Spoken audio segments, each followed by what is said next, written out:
안녕하세요. 저는 워킹맘으로 열심히 살아가고 있는 40대 후반의 여자입니다. 예전에 화제가 되었던 드라마에서 여주인공이 말했던 대사가 생각이 나는데요. 힘든 일을 거쳐 가장 완벽하다고 생각했던 순간에 더 큰 파도가 몰려온다는 대사였죠. 저도 이제야 좀 안정적인 삶을 살게 되었고 이대로 가면 행복이 계속될 거라고 생각했던 때에 일생일대의 사건을 경험하게 되었답니다. 지금은 다시 안정을 찾고 살아가고 있지만 가끔씩 그때를 생각하면 몸서리가 치네요. 저의 이야기를 한번 들어봐 주시겠어요?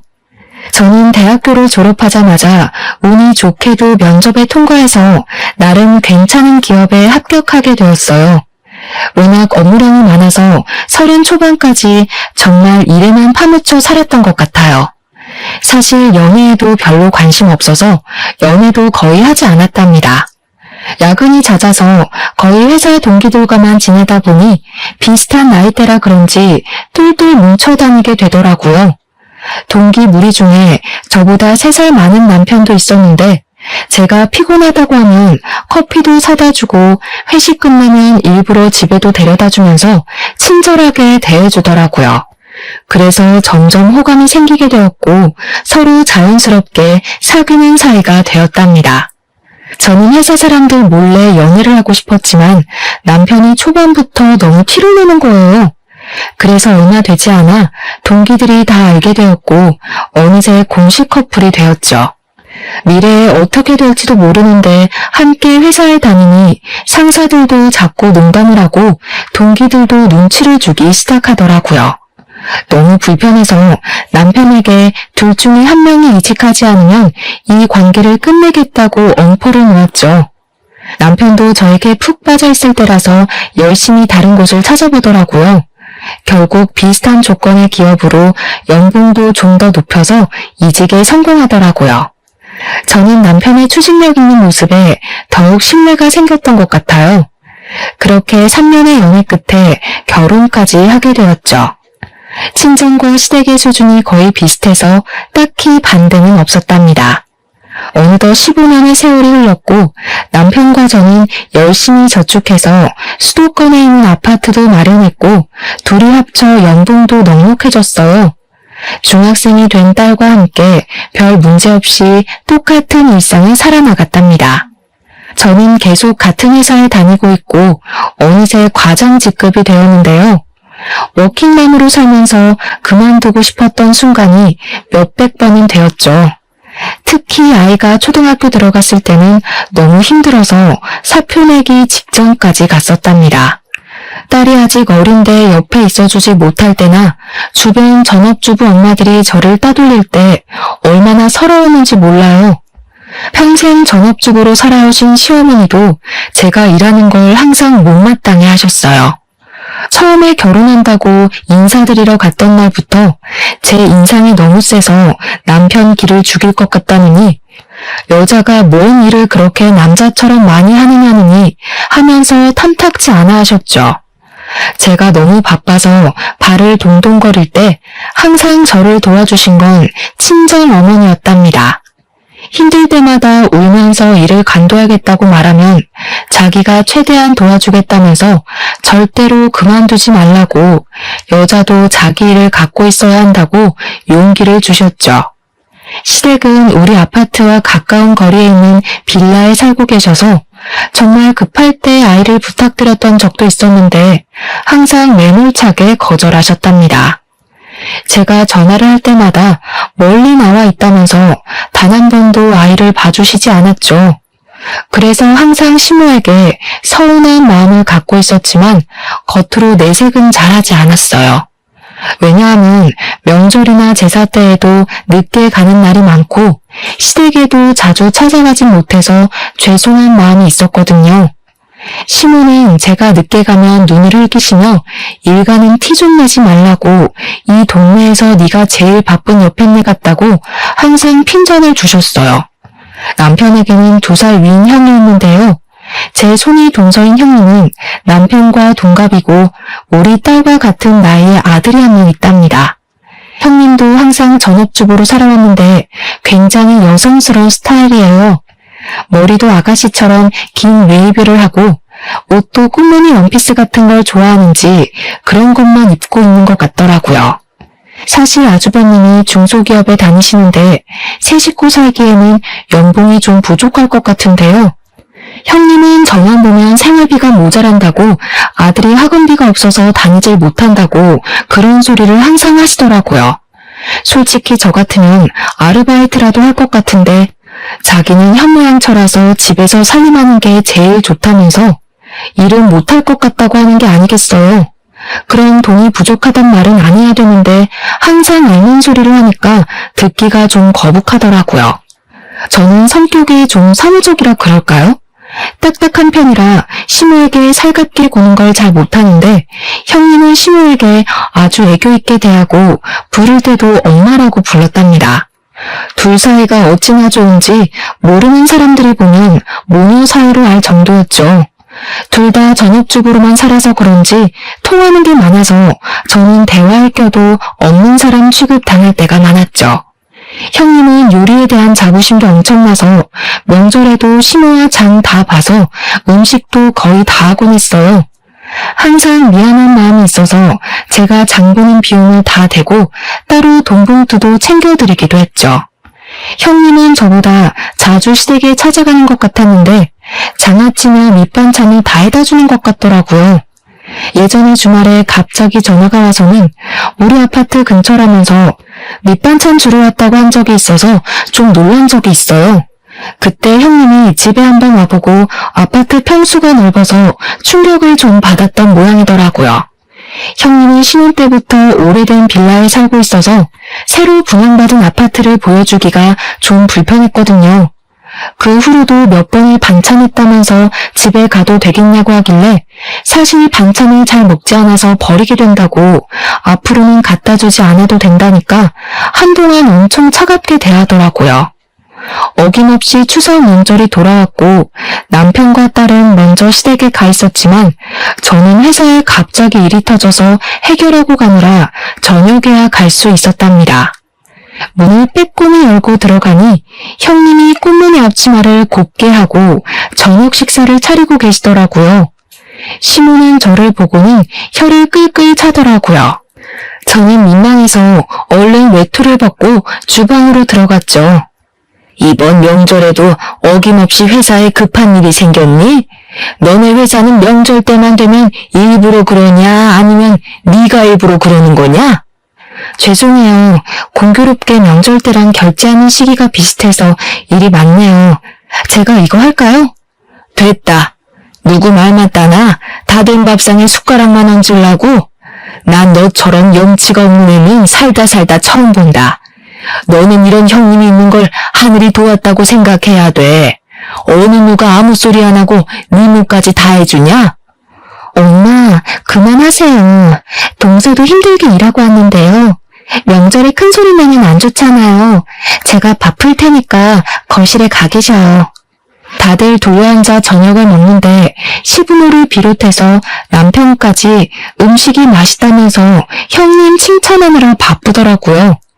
저는 꽂아놓은 보리자루처럼 앉아서 밥을 먹었죠. 갈비죽 먹으려고 하면 시모가 어찌나 째려보는지 저는 눈치가 보여서 앞에 놓인 밑반찬만 집어 먹었어요. 그랬더니 형님이 제 밥그릇에 갈비를 놔주면서 사람 좋게 웃는데 뭐라고 할 말이 없더라고요. 밥을 다 먹고 제가 설거지를 시작했죠. 시모는 식탁에 앉아 저를 째려보며 과일을 먹고 있었고 형님이 그릇들을 정리했어요. 설거지할 거 많은데 내가 할게. 동서는 일하고 와서 힘들 텐데 좀 앉아있어. 무슨 소리를 하니? 당연히 설거지라도 해야지 뭘 한 게 있다고. 너는 명절 내내 밥 차리고 설거지해라. 친정 갈 국민은 접어두고. 어머니, 그래도 친정은 가야죠. 이런 말씀까진 안 드리려고 했지만 제가 못하는 만큼 금전적으로 채워드리려고 노력하잖아요. 그리고 음식하기 힘드시면 요즘엔 사다 먹어도 맛있어요. 송편도 전도 사 먹는 게 더 돈도 절약되고요. 아이고, 아주 돈 좀 번다고 유난 떨기는. 네가 그딴 말을 쉽게 내뱉는 걸 보니 평소에 우리 아들한테 어떻게 해먹이는지 환히 보인다. 너 반찬이며 뭐며 깡그리 사다 먹지? 요즘 젊은 사람들은 사다 먹는 사람 많아요. 물론 음식하면 그만큼 사랑과 정성이 들어가겠지만 바쁘면 사다가 먹어도 되죠. 넌 큰애 좀 보고 배워야 돼. 세상에 이번에 마늘장아찌는 또 얼마나 맛있게 담가다 줬는지. 여자가 이렇게 살림을 꾸리고 남편하고 애들 잘 먹이고 이런 데 신경을 써야지. 널 보면 내가 억장이 무너져. 우리 아들 불쌍해서.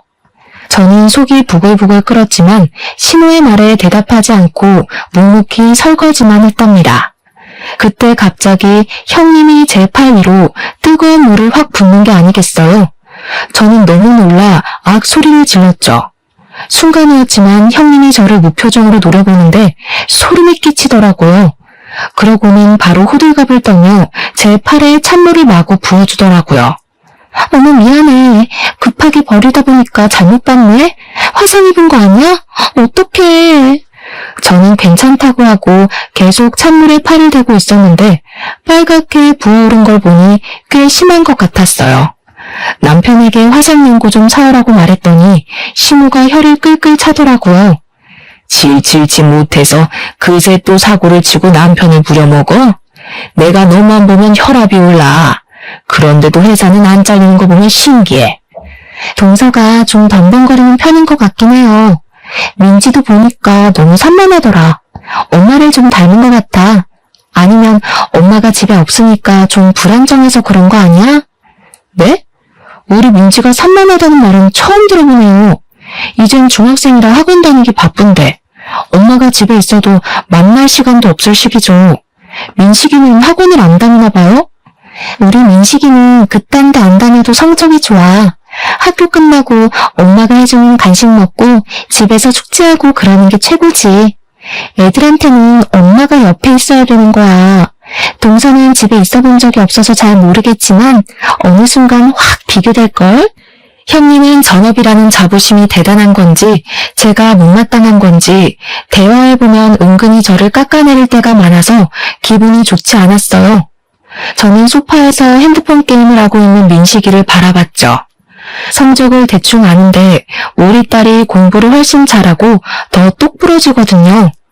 초등학교 고학년 때부터 차이가 나더니 중학생 되니 성적이 확 벌어지더라고요.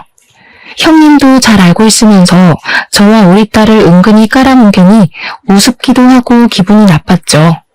저는 다음날 오후까지 억지로 시댁에 있다가 바로 친정으로 가버렸답니다. 제가 갈 채비를 하자 시모가 자기 말을 무시한다면서 네 형님 좀 보고 배우라면서 난리를 치더라고요. 형님은 친정 부모님이 안 계셔서 시댁에만 있거든요. 현관문을 나서면서 형님과 눈을 마주쳤는데 좀 오싹한 기분이 들었던 건 제 착각이었을까요? 그렇게 바쁘게 시간이 흘러갔고 어느 날 딸이 다니는 학원에서 전화가 왔더라고요. 자체 시험을 보고 소수 정예만 들어갈 수 있는 스카이반에 합격했다는 소식이었어요. 딸이 얼마 전에 그런 시험을 봤는데 반에서 1, 2등만 뽑히는 거라고 해서 될 거라는 기대도 하지 않았거든요. 막상 뽑히니까 정말 대견하고 기뻐서 남편에게 바로 전화해서 알려줬죠. 저녁에 좋은 식당 가서 셋이 외식하자고 약속까지 하고 다시 힘내서 일을 하고 있었는데 퇴근 시간쯤에 시모에게 전화가 왔더라고요. 오늘 저녁에 형님이 샤브샤브를 한다는데 양을 많이 사왔다면서 같이 먹자고 한다는 거였어요. 저는 약속이 있다고 거절했는데 시모가 막무가내로 오라고 화를 내는 거예요. 이미 남편에게도 오라고 전화를 했다면서 말이죠. 결국 울상이 된 딸을 달래가며 시댁으로 향했답니다. 막상 가보니 양이 많기는커녕 어른 4명이 먹기에도 부족한 양이었어요. 제가 좀 모자랄 것 같다고 하자 형님이 자기 기준으로 많은 양이라면서 더 먹고 싶으면 저에게 소고기를 더 사오라고 하더라고요. 혼자 동네 정육점으로 터덜터덜 걸어가면서 왠지 또 당했다는 기분이 들었죠. 결제를 하고 보니 우리끼리 비싼 스테이크를 먹으면 나올 돈과 거의 비슷하더라고요. 저는 허탈한 마음으로 시댁에 돌아왔어요. 이미 형님이 준비한 고기는 다 먹었고 모두들 채소를 익혀 먹고 있더라고요. 근데 뭐 좋은 소식 없어? 축하해야 될 일이라든가. 저는 영문을 모르겠다는 듯이 형님을 바라봤어요. 형님의 눈이 쌀쌀맞게 변하더라고요. 민주학원에서 무슨 스카이반인가 합격했다며? 좋은 일을 왜 숨겨? 무슨 꿍꿍이 있어? 그건 어떻게 하셨어요? 지금 당신이 말했어? 대학 합격한 것도 아니고 그냥 학원에서 반 옮기는 건데 그걸 뭐 축하까지 받자고 말해야 되나요? 남편도 말하지 않았다고 하는데 그건 어디서 들은 건지 황당하더라고요. 형님이 재빨리 제 말을 가로챘답니다. 지금 어디서 들은 게 중요해? 동서는 우리를 한 가족으로 생각하긴 하는 거야? 어떻게 자기 자신만 생각해? 우리 민식이는 불쌍하지도 않아? 민식이는 학원 안 다녀도 집에서 숙제하고 공부 잘한다면서요. 엄마가 옆에서 봐주는 게 최고라면서요. 동서, 나를 얼마나 우습게 보면 이렇게 말대답을 또박또박해? 나 자네 형님이야. 내가 이렇게까지 말했으면 학원에 말을 해서 민식이도 좀 같이 할 수 있게 도와주는 게 당연한 거 아니야? 야, 너는 뭐가 잘났다고 손이 동서를 무시해? 민식이는 우리 집 장손이야. 장손이 잘 되게 도와주는 게 당연한 거지. 당장 민식이도 같은 반에 넣어서 공부시켜줘. 저는 학원에 이미 다니는 학생들만 기회가 있는 거라고 설명했지만 도무지 말이 통하지 않더라고요. 남편이 가만히 있다가 자기가 학원 등록해준다고 원할 때까지 다니라고 말을 하는 게 아니겠어요? 저는 놀라서 남편을 봤는데 저를 차갑게 외면하더라고요. 형님이 남편 말을 듣고는 저를 쳐다보면서 픽 하고 비웃더라고요. 근데 그게 순간이라 다른 사람들은 보지 못하는 것 같았어요. 머리끝까지 화가 났지만 더 있다가는 형님 머리채라도 잡고 싸울 것 같아서 화가 나서 딸만 데리고 시댁을 나와버렸답니다. 저는 당분간 시댁 연락도 받지 않기로 다짐했어요. 생활비 통장을 보니 조카의 학원비가 매달 빠져나가고 있는데 볼 때마다 화가 솟구치더라고요. 남편도 꼴 보기가 싫어서 대화도 많이 줄었는데 남편이 좀 변한 기분이 들었어요. 몇 달 전부터 헬스를 끊어서 다니는데 아주 열심히 하더라고요. 매일 저녁에 운동하고 샤워하고 왔다며 샴푸 냄새를 폴폴 풍기며 들어왔죠. 욕실에서 씻기 전에 옷통을 벗고 자기 몸을 감상하지를 않나. 출근 전에 셔츠 입다가도 가슴 근육을 눌러보지를 않나. 안 하던 일을 하는 게 아니겠어요. 운동을 하다 보니 몸 만들기에 관심이 생겼나 싶었죠. 더 나이 들기 전에 활기차게 살아야 한다면서 무슨 동호회도 가입했다고 하더라고요. 주말에 동호회 모임 있다고 나갈 때는 멋을 엄청 부리고 나가더라고요. 사춘기 남자애처럼 머리 스타일도 엄청 신경 쓰고요. 저는 점점 의심이 가기 시작해서 동호회 모임하고 있을 때 사진을 찍어 보내라고 하기도 했답니다. 그럼 남녀가 여러 명이 식당에서 찍은 사진을 바로바로 보내주더라고요. 동호회를 나가는 건 맞는 것 같고 의심은 계속 가는 애매한 상황이 이어졌죠. 하루는 남편의 반응을 보기 위해서 남편 퇴근 시간에 맞춰 본관 정문과 주차장 입구 사이에서 기다리고 있었어요. 퇴근 시간 30분이 지났는데도 나오질 않아서 전화를 해볼까 하는 찰나에 그 앞에서 형님을 마주쳤답니다. 제가 형님을 부르자 소스라치게 놀라더라고요. 어두워서 잘 보이진 않았는데 형님의 화장이 좀 진해서 다른 사람처럼 보이더라고요. 여긴 무슨 일이냐고 묻자 근처에서 친구를 만나기로 했다는 거예요. 제가 이 건물이 남편 회사라고 하자 자기는 몰랐다면서 급해서 먼저 간다고 빠른 걸음으로 가버렸답니다. 저는 고개를 갸우뚱하면서 남편에게 전화하자 근처에서 고객을 좀 만나고 있었다면서 형님이 간 길 쪽에서 황급히 달려오더라고요. 갑자기 회사에 왜 찾아와? 너 만났냐? 별일 다 보네 진짜. 왜 이렇게 놀라? 예전에도 시간 맞으면 내가 여기 와서 기다렸다 같이 가고 그랬잖아. 그나저나 형님 못 봤어? 아까 그쪽으로 갔는데. 형수는 무슨? 이 시간에 집에 있겠지 여기 왜 있냐? 너처럼 맨날 밖으로 나가도는 애랑 같아? 완전히 1등 현모양처인데 우리 형은 무슨 복인지 몰라. 말 다 했어? 요즘 들어 이상하게 형님이랑 나를 비교한다. 아주버님은 오히려 나처럼 돈 잘 벌어오는 마누라 원할걸? 당신 혼자 벌면 이 정도로 살 수 있을 것 같아? 우리 엄마 말이 다 맞아. 너 진짜 그 돈으로 뭐든지 해결하려는 것 좀 고쳐. 내가 혼자 벌 테니까 그럼 네가 형수처럼 집에서 살림 좀 완벽하게 해봐. 나도 삼시세끼 따뜻한 집밥 좀 받아보자. 요즘에 남편이 형님과 저를 비교하는 말을 자주 하기 시작하더라고요. 시댁에 찾아간 지도 꽤 돼서 형님을 만난 적도 없을 텐데 왜 자꾸 말을 꺼내는지 수상한 기분이 들었죠. 남편이 잘 때 핸드폰을 뒤져보기도 했지만 다른 여자의 흔적은 전혀 발견할 수가 없었답니다. 남편은 가지도 않던 출장도 한 달에 한 번씩은 꼭 가기 시작했는데요. 저는 남편이 출장을 가면 서재를 한 번씩 싹 뒤져보려고 벼르고 있었어요. 그렇게 2일 동안 출장을 간다고 나가기가 무섭게 서재를 살펴봤는데 서랍장 구석에서 종이로 둘둘 싼 뭔가를 발견했답니다. 풀어보니 핸드폰이더라고요. 핸드폰을 켜보니 비밀번호가 걸려있어서 볼 수가 없더라고요.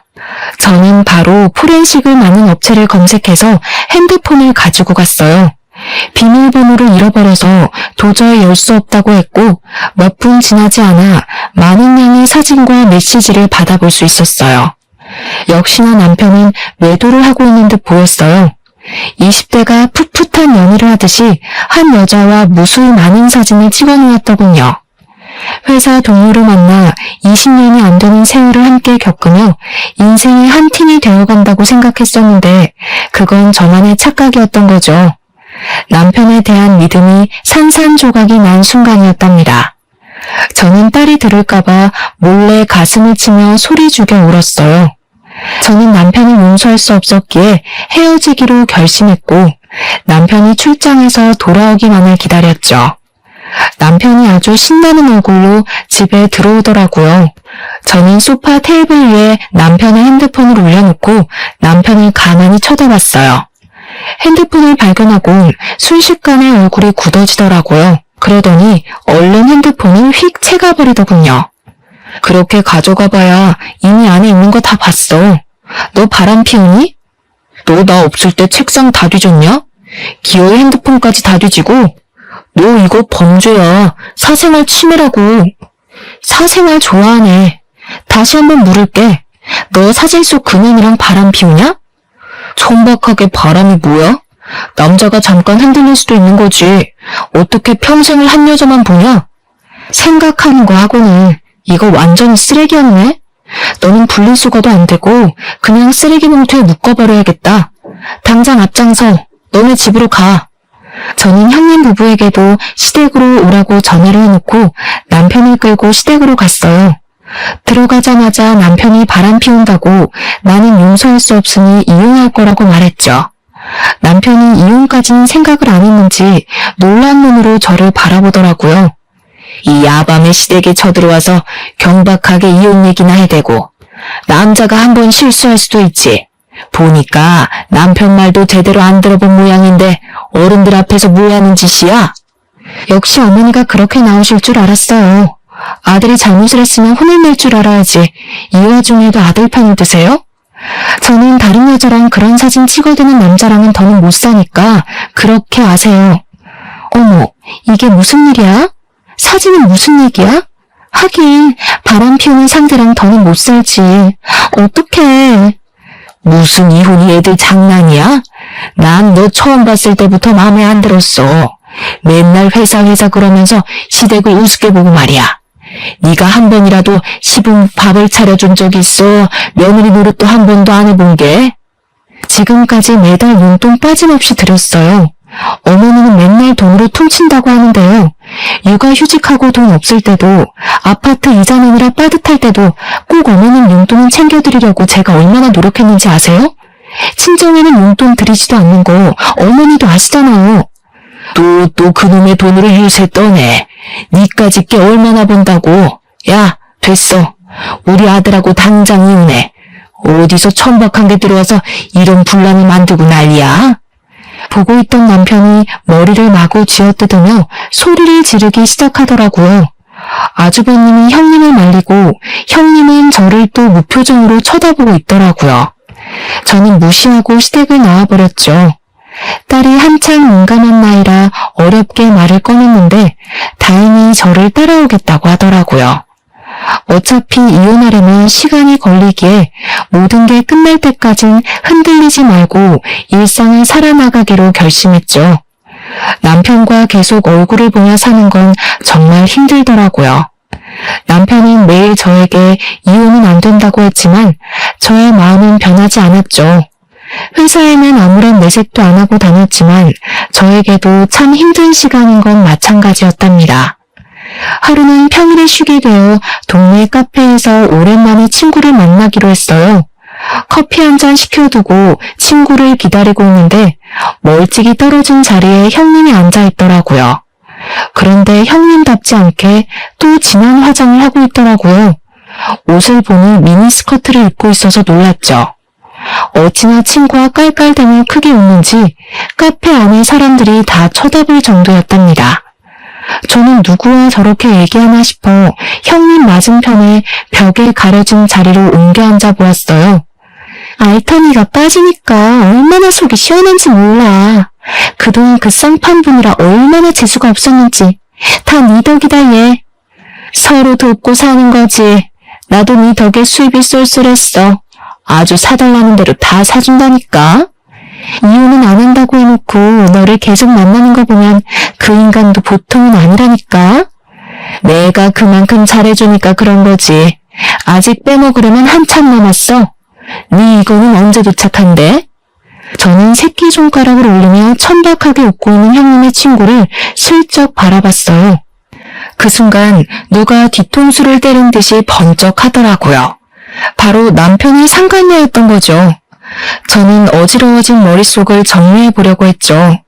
물론 제 육감은 모든 상황을 한 번에 꿰뚫고 있었고 저는 빨간 립스틱을 흉하게 바르고 낄낄대는 형님을 노려보았어요. 저는 얼른 둘이 같이 있는 사진을 찍어두었죠. 그때였어요.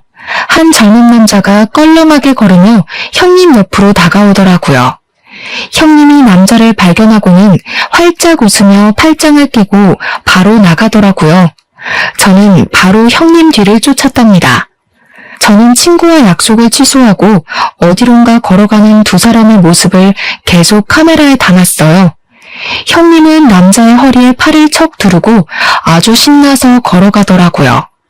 두 사람이 들어간 곳은 카페에서 얼마 떨어지지 않은 거리에 있는 숙박업소였답니다. 저는 들어가는 모습을 동영상으로 찍어놓고 형님이 나올 때까지 기다렸어요. 역시나 몇 시간 후에 남자와 나오더니 그 앞에서 남자와 헤어지고 어디론가 바쁘게 걸어가더라고요.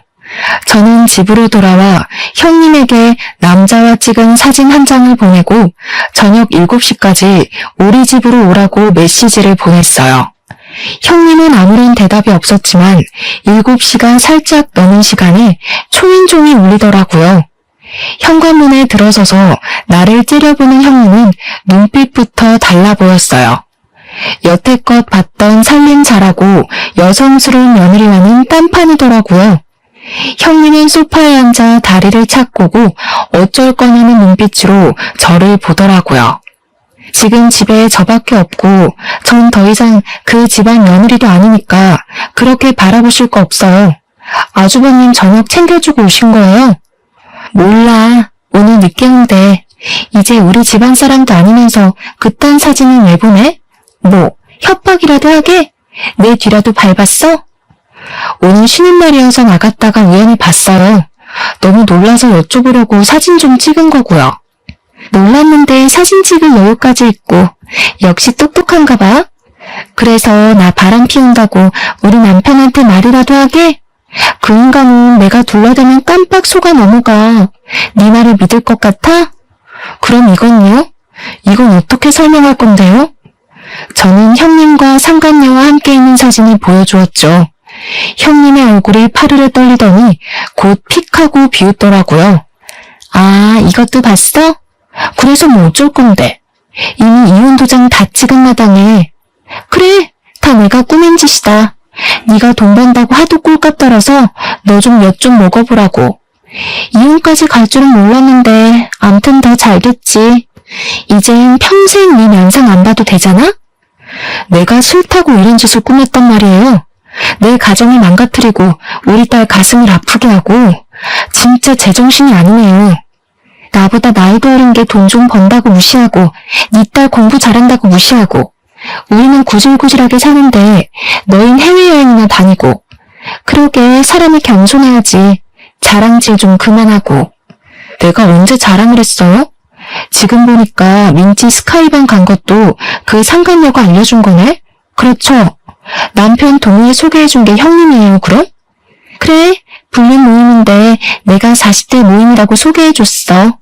알려줘도 가는 남자가 있고 안 가는 남자가 있어. 이 남편도 그런 놈이니까 바람을 피운 거지. 내가 뭐 둘을 한 방에 묶어놨겠니? 어차피 북치고 장구친 건 네 남편이야. 형님은 저를 비웃으면서 주머니에서 담배를 꺼내들더라고요. 그러고는 담배 연기를 저한테 훅 뿌려댔어요. 그때였죠. 방에서 시부모와 아주버님과 남편이 우르르 달려나왔어요. 그걸 본 형님 얼굴이 하얗게 질려서 담배를 툭 떨어뜨리더라고요. 시모가 대뜸 형님의 머리채를 잡고 흔들기 시작했죠. 아주버님도 형님의 뺨을 세게 때리고는 악 소리를 내며 절규를 하더라고요. 아주버님을 붙잡고 한탄하던 시모가 분이 안 풀렸는지 형님의 머리를 사정없이 때리더라고요. 형님은 소리도 못 내고 부들부들 떠면서 맞고만 있었죠. 감히 니까지 깨 우리를 속여? 부모도 없는 거 불쌍해서 걷어줬더니만 아주 듣고 있으니 가관이네. 너 여태껏 몇 놈이랑 바람이 난 거야? 그것도 모르고 우리 불쌍한 큰아들 혼자 너 먹여 살리느라 그렇게 밤낮 없이 일하고. 인두껍을 쓰고 어떻게 이런 일을 벌일 수가 있어? 나 이혼시키려고 네가 작정하고 9년을 들이밀었단 말이야? 그것도 모르고 그 꽃팬한테 여태껏 퍼준 게 얼마야? 네가 다시 다 돌려내. 네가 다 원상복구 해놓으라고. 남편이 형님 역사를 잡고 거칠게 흔들다가 바닥에 철퍼덕 주저앉더라고요. 그러다가 제 다리를 잡고 애걸하기 시작했죠. 여보, 다 들었지? 저게 다 꾸민 일이라잖아. 솔직히 작정하고 들이대는데 안 당해낼 남자가 몇이나 되겠어? 내가 앞으로 죽은 듯이 당신 말만 들으면서 살 테니까 제발 이혼만은 하지 말자. 저 여자가 한 말 못 들었어? 그런 놈이니까 걸려들은 거라잖아. 틀린 말 없네. 내가 제대로 된 남자를 못 골라서 이런 사달이 났다는데 어쩌겠어. 내 결심은 변함없으니까 그렇게 알아. 저는 이미 저의 짐은 다 빼놓은 상태였기에 미련 없이 그 집을 나왔죠. 남편이 이혼에 동의하지 않아서 저는 소송 이혼으로 진행할 수밖에 없었답니다. 그리고 상간녀에게도 바로 상간녀 소송을 걸었고요. 변호사가 상간녀에 대해 알려주었는데요. 형님과 상간녀는 중학교 때부터 친했던 친구 사이라네요.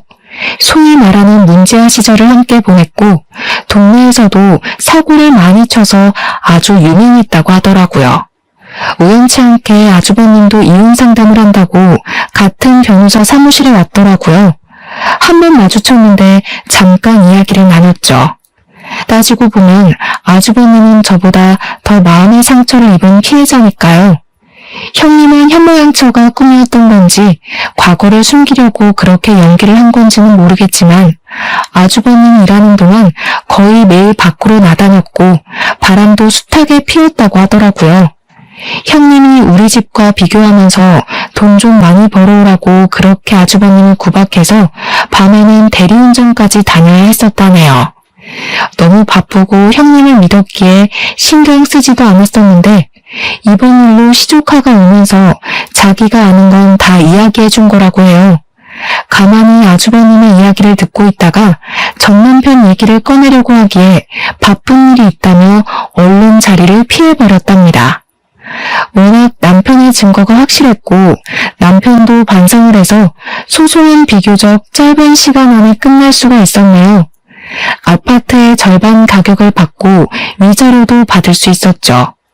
딸의 양육비도 매달 받는 것으로 판결이 났답니다. 저는 남편에게 받은 돈과 직장인 대출을 받아서 딸과 둘이 살 자그마한 아파트를 얻을 수 있었어요. 사실 이런 일에 휘말리고 이혼까지 하게 되면서 딸이 상처를 받을까봐 가장 걱정이 컸죠. 이제 자기도 컸다면서 엄마의 마음을 이해한다면서 오히려 저를 위로해주는 딸이 있어 좀 더 빨리 일상으로 돌아올 수 있었던 것 같아요. 그렇게 이혼한 지 반년의 시간이 지났고 저는 딸과 둘이 살아가는 삶에 익숙해지고 있었죠. 어느 날 퇴근하고 집에 돌아오니 낯익은 신발이 현관 앞에 있는 게 아니겠어요. 그리고 아주 커다란 짐가방이 놓여 있더라고요. 놀라서 들어가 보니 역시나 신우가 떡하니 앉아 있더라고요. 그 옆에선 딸이 저의 반응을 보고 안절부절 못하고 있더라고요. 딸에겐 할머니니까 어쩔 수 없이 문을 열어주었겠죠. 저는 딸에게 괜찮다고 눈짓을 보내고 방에 들어가라고 했어요. 여긴 어떻게 알고 온 거예요? 아니, 어떻게 여기로 올 생각을 하세요? 어미야, 내가 다 잘못했다. 내가 그 불려한테 홀려서 진짜 나를 생각하는 내 며느리를 잃은 게 너무 한이 된다. 내가 이렇게 사죄하마. 시모는 제 앞에서 무릎을 꿇더니 양손을 빌기 시작하더라고요. 저는 시모를 억지로 끌어서 일으켰죠. 왜 이래요 이제 와서. 얼른 나가요. 경찰 부르기 전에. 또 찾아오면 진짜 가만히 안 있을 거예요?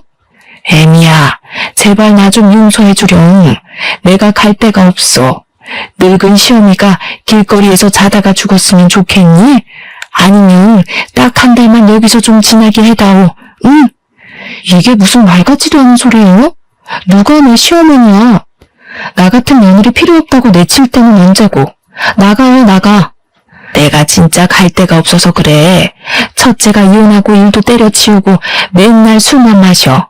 나만 보면 집안 살림 다 때려 부수고 나가라고 소리를 질러서 내가 집에 있을 수가 없다.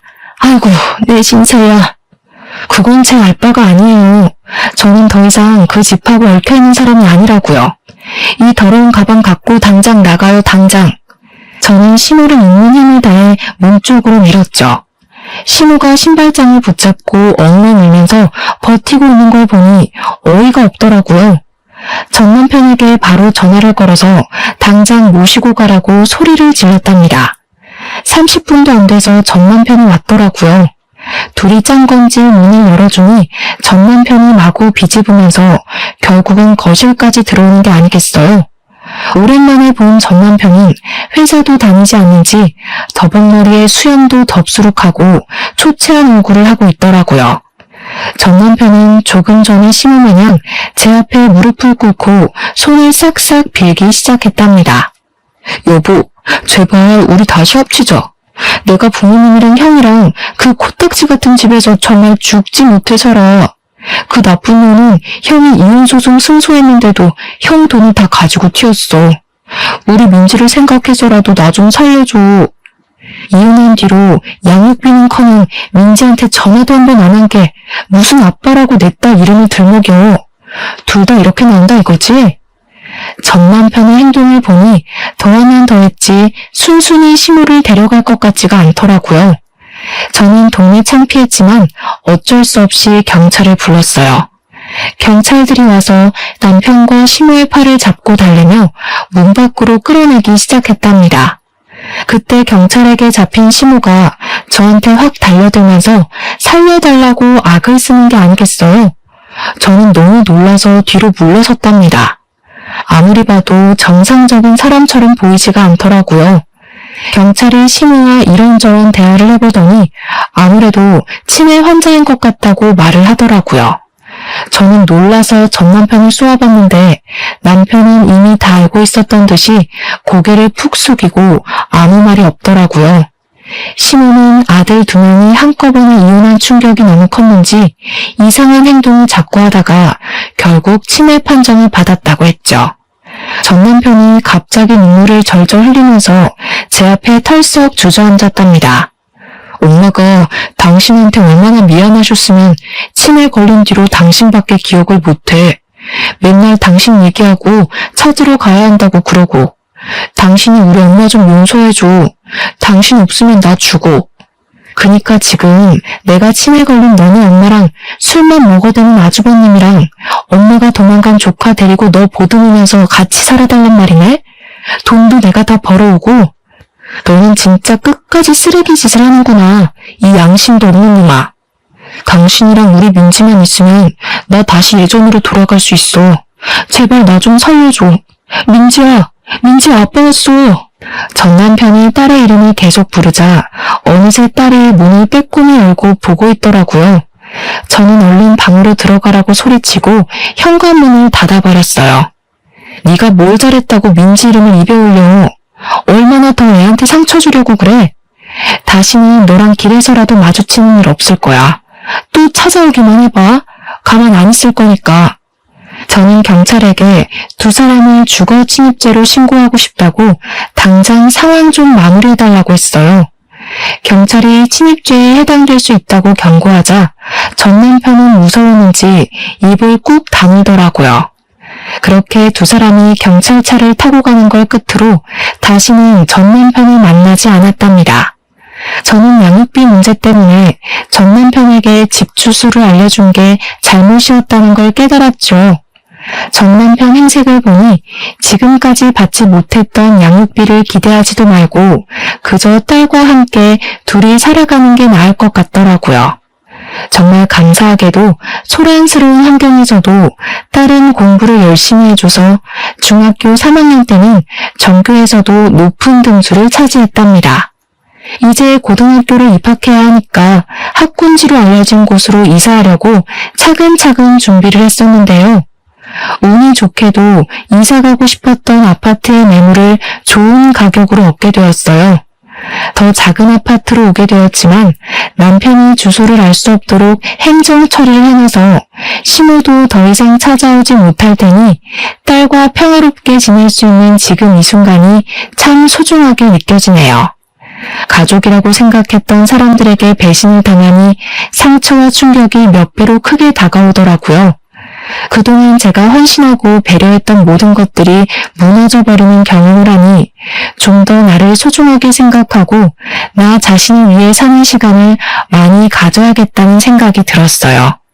많은 역경이 있었지만 제 직장과 커리어를 계속 지켜낸 덕분에 딸과 제 자신의 더 나은 삶을 위해 빠른 선택을 할 수 있었던 것 같아요. 만약 금전적인 문제가 있었다면 헤어나오기가 더욱 힘들었을 거라는 생각이 든답니다. 딸이 대학을 갈 때까지는 긴장을 늦출 수 없겠지만 딸도 성인이 되고 더욱 여유가 생기면 지금 순간을 추억하며 웃을 수 있는 날이 올 거라 믿고 있죠. 저의 사연이 어려운 상황에서 선택을 해야 하는 다른 분들에게 힘이 될 수 있다면 정말 기쁠 것 같네요. 들어주셔서 감사합니다.